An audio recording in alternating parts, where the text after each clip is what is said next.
Hei ja tervetuloa kaikille. Kiitos kutsusta. Minulle on suuri ilo saada puhua teille tänään.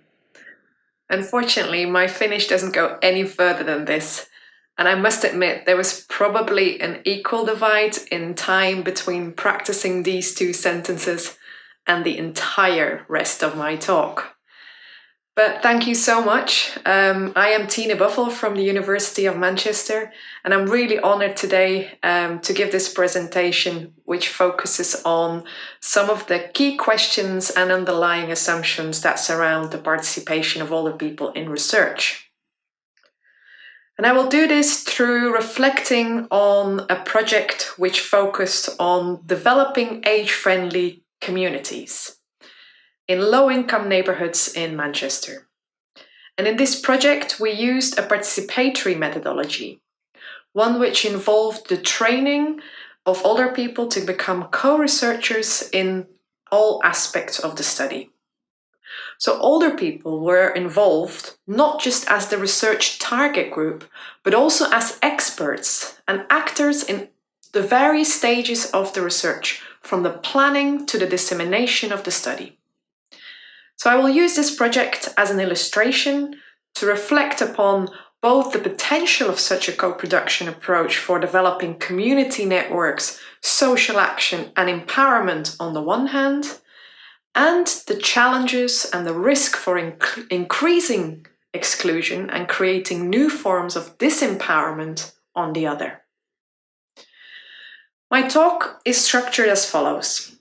I will start with the background to the study, and then I will say something about the aims and objectives and the participatory approach of the study, as well as the training involved. And I will then show a short film which was co-produced with the different stakeholders and partners who participated in the research. I will end with a discussion about participatory research in more general, and include some of the critical questions that I think we need to address if we want to drive this type of work forward. So, in terms of the background, there were three major influences that shaped the development of this study.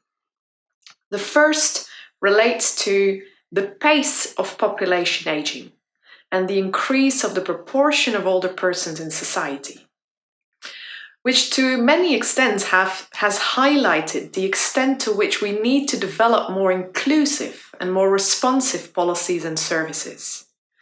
So the aging of the population is one of the developments that has contributed to a growing interest in co-production and co-research in studies involving older people. And co-research here is defined as doing research with or by older adults, rather than to, about, or for them.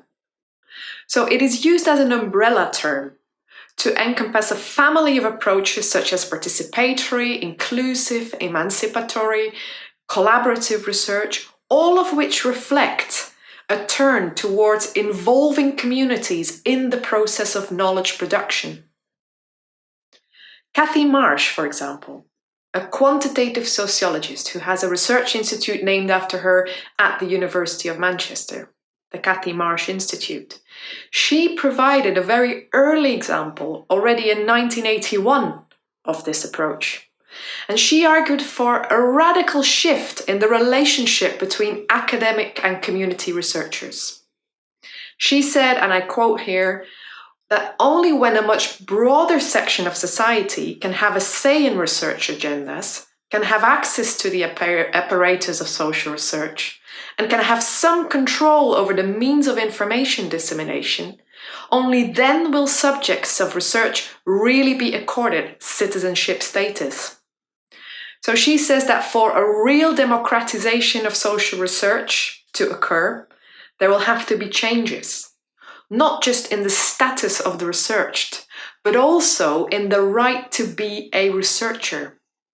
And it is this idea, the right to be a researcher, that has been one of the key concepts in my project involving older people as co-researchers. It also connects to a second major influence on my work, which is linked to debates about the public role of academics and academia. We can take, for example, the work here by Michael Barroway. He made a strong case for developing a public sociology, or a sociology that is orientated towards society's problems, a sociology which engages with concerns and needs of communities, organizations, and individuals. And building on this, Carol Estes in the early 2000s, she developed the basis for what she called a critical and public gerontology. And she suggested that the study of aging needs a much stronger focus on assisting groups and individuals in assessing their situation to make the links between personal experiences and structural inequalities, and to engage stakeholders in a process of collective change. And she considered praxis as a key element in this, and advocated for a public gerontology focused on the practical transformation of the world towards a desired end. A public gerontology based upon a critical questioning of the structural sources of inequality and injustice. A third influence on my work comes from the social movement aimed at developing age-friendly cities and communities. An initiative which was developed by the World Health Organization in the early 2000s in response to two of the most important demographic trends of the 21st century: population aging on the one hand and urbanization on the other. And age-friendly environments are defined as communities where policies, services, and structures are designed to support and enable people of all ages to live healthy and active lives so that they could continue to participate fully in society. So this can relate to aspects of the physical environment, such as accessible and inviting public spaces, affordable housing, accessible public transport, but it also relates to the social environment and questions around how to organize health and community services, providing local meeting spaces and social infrastructures, and providing opportunities for civic and social participation. Since 2010, when this World Health Organization global network of age-friendly cities and communities was established, there were 11 members. But since then, this movement has rapidly expanded, and it now brings together over 1,100 cities and communities across the world that are committed to increasing the age-friendliness of their environments. And one key insight from research into this age-friendly movement over the past 10 years has been the importance of involving older people as key partners in developing age-friendly communities. There is indeed increased recognition that the participation of older people is both the goal of age-friendly environments as well as critically important in the process of creating them. The book by Thibaut Moulard and Suzanne Garon, for example, they stressed that a participatory approach not only helps to ensure that interventions meet the needs and expectations of citizens, but also that it fosters a sense of ownership and commitment. In a book that I co-edited with my colleagues Chris Phillipson and Sophie Handler, we extended this argument and we suggested that actually co-production methods are at the heart of developing age-friendly initiatives, and that amongst other stakeholders, older citizens should be recognized as key actors in developing research and action plans to improve the age-friendliness of their neighborhoods. We also said, however, that there is an urgent need for more experimentation to test and learn from such participatory and collaborative approaches. So this brings us to the aims and objectives of this particular project. The study had 4 key aims. And the first was to explore the place dimension of older people's experiences of social exclusion in 3 contrasting low-income neighborhoods in Manchester. The second aim was to identify the issues that older residents and community stakeholders viewed as important in developing the age friendliness of their neighborhood. The third aim was to involve older people as experts and actors in the development of the different stages of the study using a range of co-production principles. And the final aim was to promote evidence-based policymaking and practice at the local level using the research.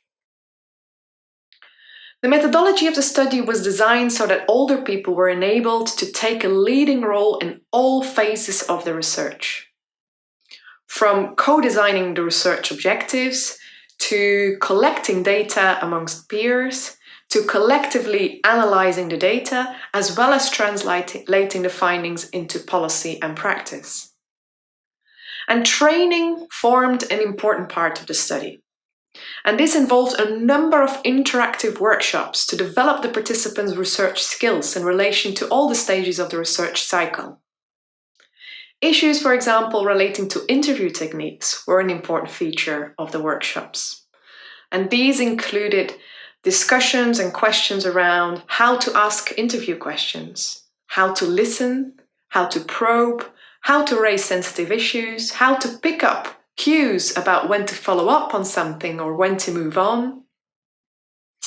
But we also developed jointly a framework for good care. What does it mean to have good care in developing research relationships? And we had a number of discussions about how to address ethical issues in the project.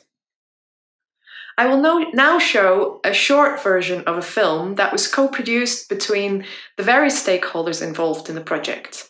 Before I will then turn to discuss some critical reflections about the participatory dimension of the study.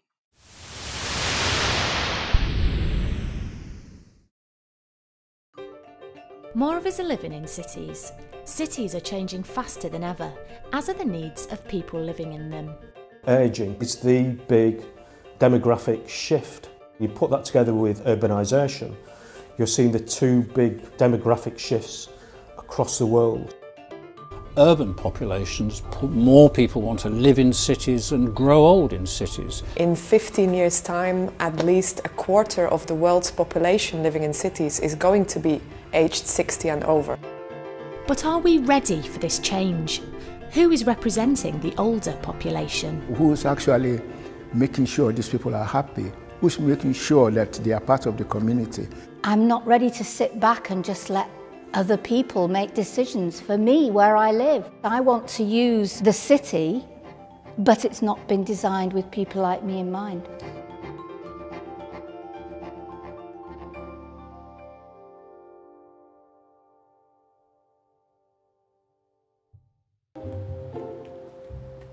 A great place to see this change in action is Manchester.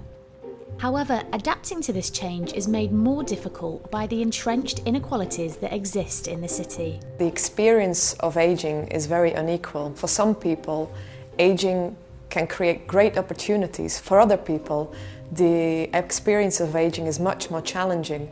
And in Manchester, that is very much related to the neighbourhood where you grow older. Manchester is one of the cities with the lowest life expectancy in comparison to other cities. You have large levels of pensioner poverty, social exclusion, high levels of crime. Public services have been hit by government cuts. There are real challenges for us. However, while the challenges may be great, the city has historically made a strong commitment to dealing with them. In 2010, Manchester became the first city in the UK to become a member of the World Health Organisation's global network of age-friendly cities, and to this day is leading the way in finding innovative strategies and approaches to the issue. It's one view that actually cities should be organised around the needs of young people and of working age people, and actually, for a large part, they are. How dare they say that old people are not wanted in the city? We helped to build the bloody city. Age-friendly cities are defined by the World Health Organization as supportive urban environments that encourage active ageing through a range of domains.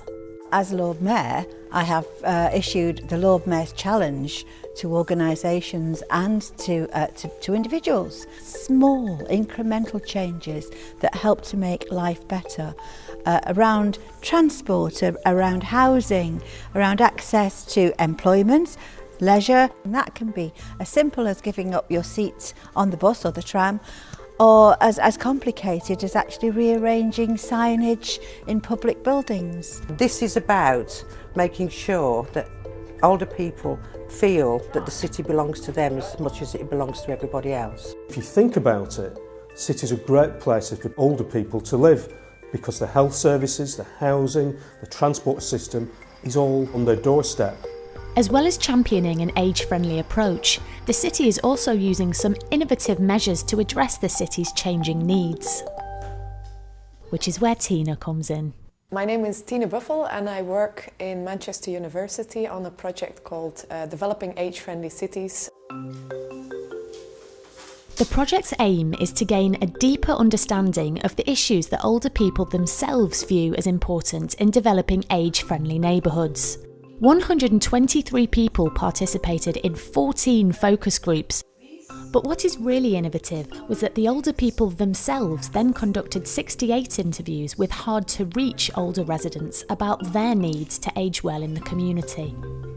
We have trained 18 older co-researchers.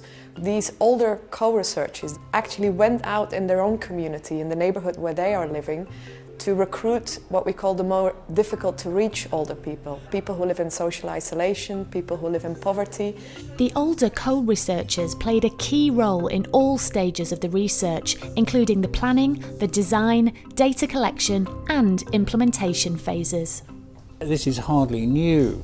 You could argue we've had a whole history of community consultation since the 1960s, but most of the projects did not involve the different groups they were trying to reach out to. They had professionals who are often doing the job. The elderly people, you know, they could be very suspicious if you don't approach them in the right way. People don't trust sometimes public services and other services. Somebody with a clipboard, yes, no answers. Somebody who looks a bit authoritative, he's a professor, he's doing his PhD.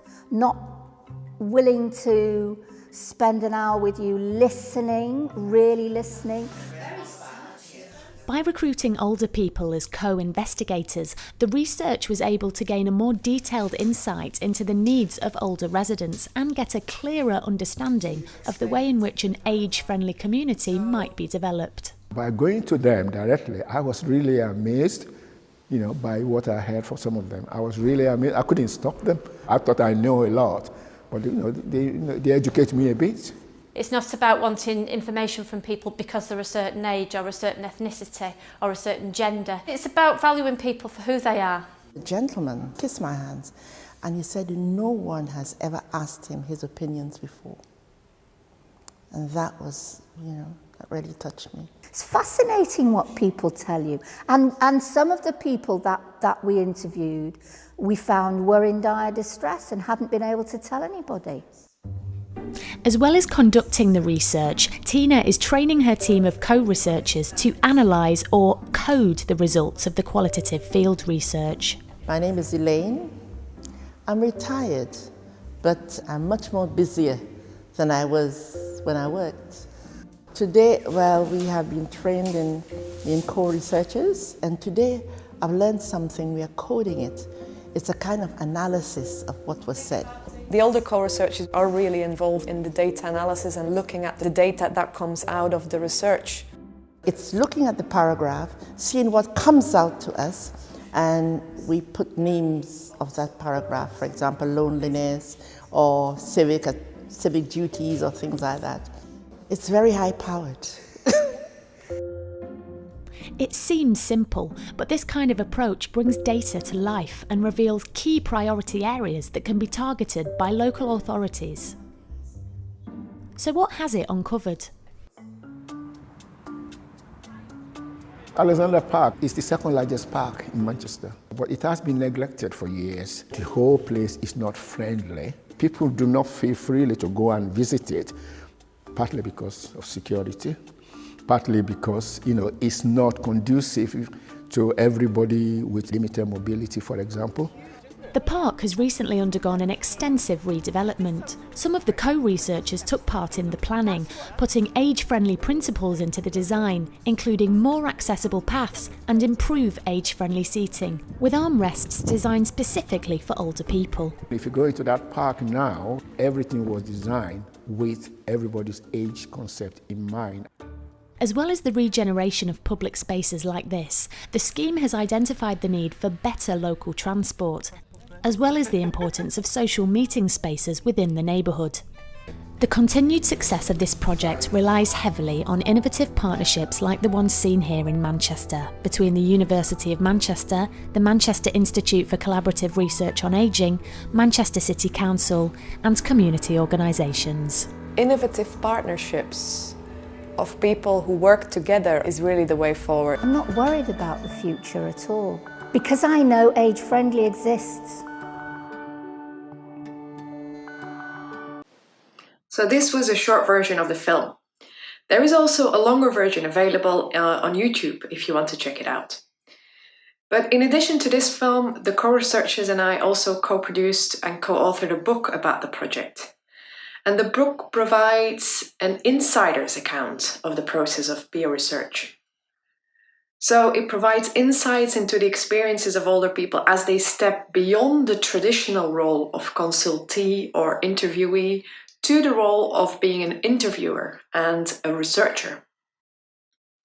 So the term insider here is used to acknowledge the shared experiences between the co-researchers and their interviewees. So what did the co-researchers identify as the main opportunities associated with the co-research approach? Firstly, the co-researchers saw the main benefit of their involvement as being able to empathize and develop trust with the interviewees because of the shared experiences. And they suggested that the closeness in age between the co-researcher and the interviewee was especially important in helping to recruit and involve the more marginalized groups of older people. They also said that it enabled them to discuss issues that may be viewed as sensitive or less well understood by younger researchers. Margaret, for example, who is a 71-year-old co-researcher, she said, "I don't think the very elderly people would have disclosed as much to students or younger academics, as they were often ashamed of the problems that they were experiencing, such as fear of computers, severe deafness, or using a commode."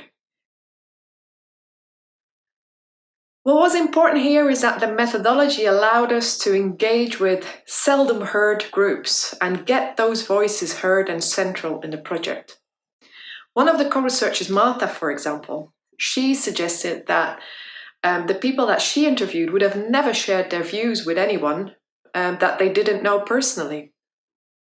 So she said about Rose, one of her interviewees, "Rose doesn't leave the kitchen, let alone the house. You would have never found her, but she's used to me.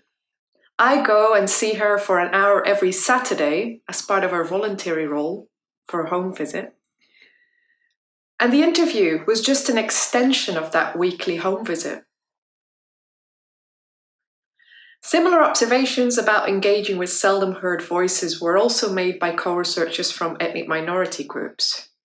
And some of them suggested that their personal connections within the community, the links they had with the local mosque or the church or the neighborhood groups, were especially helpful in accessing and interviewing older people from the same ethnic group who may not have been involved in this project without the involvement of co-researchers.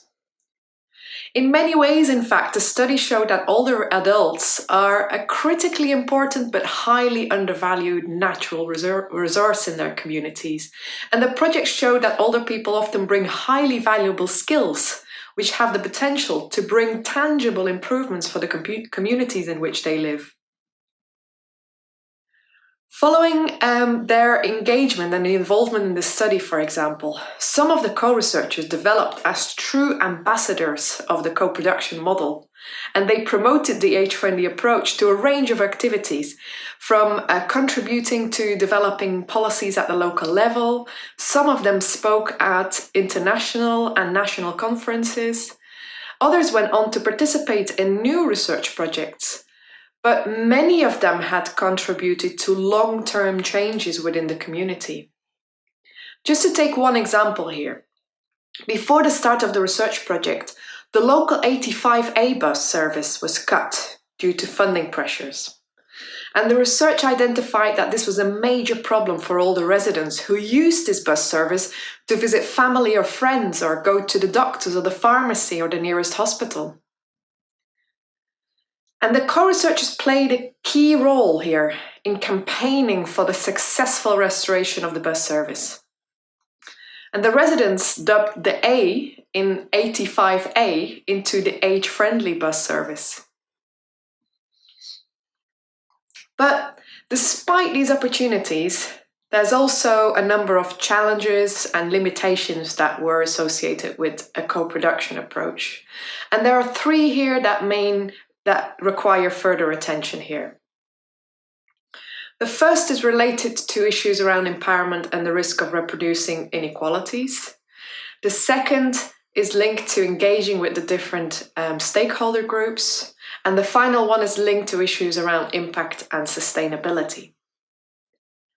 So in terms of the first, there is a set of critical questions that we need to ask here. And that is, who is being empowered? By whom and in whose interests? For example, here in this project, there were 18 co-researchers. And on one level, the group was quite heterogeneous. There were 10 women, 8 men, co-researchers from diverse ethnic backgrounds, and there was diversity in terms of health status, with some co-researchers experiencing mobility issues or difficulty walking. But, on the other hand, the large majority of co-researchers was also rather highly educated. There were 2 co-researchers who retired from manual jobs, but the majority was retired from professions such as social worker, nurse, civil servant, and teacher. So overall, what we found was in line with other research, that older people who are able to participate in training to develop research projects and who are able to learn new skills and undertake interviews are actually more likely to have access to more resources than other older people. And the key issue here is, of course, that projects such as the one presented here run the risk of further empowering and training those who already have considerable social capital, whilst adding to the exclusion of more vulnerable or disadvantaged groups. And this may create a potential further divide between an already more privileged group of older people, the co-researchers, and their more disadvantaged peers. The argument here is that without recognition of such tensions, co-research may in fact reinforce rather than reduce existing inequalities within communities. And therefore, I would advocate for the importance of both training and reflection workshops in partnership with co-researchers to encourage a critical awareness and discussion about the power differences that are implied in co-produced research, as well as the ethical challenges and the cross-cutting issues of gender, class, race, and sexuality. A second set of challenges associated with co-research is linked to developing collaborative partnerships and negotiating a power relationship amongst the different groups and stakeholders involved. And what is important here to stress is that a consistent investment in creating collaborative partnerships is needed. And this is something which can be both energy and time-consuming. But it is critically important to ensure that at the very start of the process, there is a co-creation and a shared understanding of the research aims and roles, because such a shared understanding is important to ensure that there is a continued commitment and participation of the different partners involved and to avoid potential conflicts down the road. Finally, achieving sustainability can also be a significant issue and challenge. And this is, of course, in part due to the resource-intensive nature of this type of work. Co-production methods are the most appropriate when there are opportunities for long-term engagement to address issues and to develop actions for social change. However, the potential for immediate social and political change is often limited, especially in the context of what may be a short-term research project with limited funding, which is often the case. But this may be a source of frustration for all the participants, especially those who have had a lifetime of disadvantage and deprivation. It is therefore important, again, at the very start of any co-production project, to develop strategies to sustain such work as a collective community building process, and to gain the commitment of a range of stakeholders to engage in developing structural solutions. But securing structural support and funding to facilitate long-term social change is often difficult to achieve for a variety of reasons. But despite these challenges and many limitations, I would still make the case for co-research with older people. And this is because of 3 reasons. The first is because it is a viable method to engage older residents and mobilize their skills and knowledge in research that can lead to social change. The second is because older co-researchers can assist with the recruitment of vulnerable and seldom heard groups of older people to participate in research and contribute to tackling social exclusion. And the third is because the approach has benefits. Benefits for the older co-researchers, the community stakeholders, the researchers, and the policymakers involved.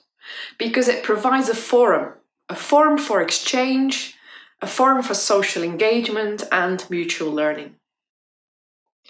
The sustained impact of this particular project is very much linked to a partnership strategy between individuals, community organizations, and local authority departments. And they all had a strong and long-standing interest and commitment to improving the age-friendliness of low-income neighborhoods in the city, something which was very important for this project to succeed. Following the project, the co-researchers formed a permanent group who are now still advocating for age-friendly issues. Some have taken up leadership positions. Elaine Inukbu, for example, the woman you saw in the film, who's one of the co-researchers, she is now the chair of the Greater Manchester Older People's Network, which has over 200 direct members and 50 affiliated organizations. And more recently, the co-researchers have been successful in securing funding for the installation of benches around the neighborhood. And this has helped many older people to be more active in their communities and access local amenities and facilities because they are able to have a rest when they are moving around the neighborhood. But if we are to take all of this work forward, there are a number of unanswered questions that we need to think about and address. And I list some of them here.